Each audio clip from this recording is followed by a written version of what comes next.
Alors vous voyez qu'il y a une grande diversité de prix et de puers, donc ça peut être assez déroutant au départ, on ne sait pas quoi choisir. Alors déjà, la première règle d'or, c'est acheter des échantillons. Achetez pas une galette tout de suite parce que vous allez voir qu'il y a une grande diversité de puers et je dirais que tant que vous n'avez pas eu au moins 50 puers différents, c'est peut-être pas la peine d'acheter une galette. Ou alors, si vous achetez une galette, achetez-en une. Achetez-en une seule et plein d'échantillons, d'accord? Parce qu'il y a deux choses à comprendre dans le puer. Il y a la diversité du puer, mais aussi, en fait, la diversité entre chaque session. Et ça, c'est valable pour un peu tout l'été, mais particulièrement pour les puers. Vous allez voir que des fois, ils peuvent être un petit peu imprévisibles, ces puers. Selon la météo, selon votre humeur, selon ce que vous avez mangé, le puer, il va avoir un goût un petit peu différent. Alors, il y a le challenge, bon, on va dire d'un niveau intermédiaire, c'est le challenge de la galette. Vous achetez une galette et vous la buvez du début à la fin, vous buvez que ça pendant un mois. Et là, vous allez comprendre des choses parce que tous les jours, vous allez vous habituer au goût du thé, mais vous allez voir qu'il a le goût un petit peu différent. Et là, quand vous aurez fini le mois, quand vous aurez fini votre galette, vous allez boire un puer d'un autre terroir et waouh, vous allez trouver qu'il a un goût vraiment, vraiment différent. Donc ça peut être quelque chose à faire à un moment, une sorte de pèlerinage en fait. Mais tant que vous êtes un peu débutant, vraiment, n'hésitez pas à prendre des échantillons. Et même tant que vous n'avez pas confiance en un vendeur particulier, c'est toujours bien d'échantillonner avant. Après, évidemment, nous, notre travail, c'est quand même, notre but, c'est que vous achetiez des galettes, parce que c'est quand même ce qu'on produit. Les échantillons, c'est un service qu'on donne. Mais pour vous convaincre d'acheter des galettes, on essaye quand même de garantir la qualité. Donc c'est aussi notre boulot de ne pas vous vendre des thés qui ne sont pas bons. Donc c'est ce qu'on appelle un processus de sélection.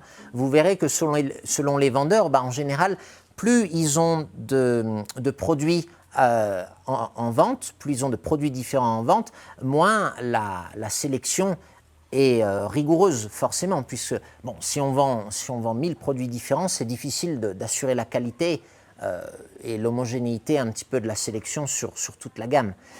Donc là, on essaye à chaque fois de rester sur environ 50 produits sur le site pour avoir le temps quand même de connaître chaque produit, de pouvoir les boire assez régulièrement et de s'assurer qu'ils sont bons.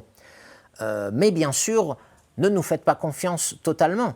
Il faut absolument que vous forgiez un esprit critique. Il faut aussi que vous essayiez une diversité de vendeurs parce que vous allez voir que chaque vendeur a un petit peu ses goûts.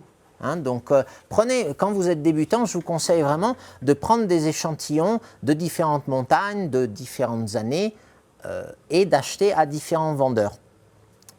Ensuite, au niveau de la gamme de prix, n'achetez pas du thé trop cher au début. Même si vous avez les moyens, ce n'est pas la peine d'acheter les galettes les plus chères parce que si dès le début vous goûtez au meilleur, qu'est-ce que vous allez boire après? Où va être la progression en fait?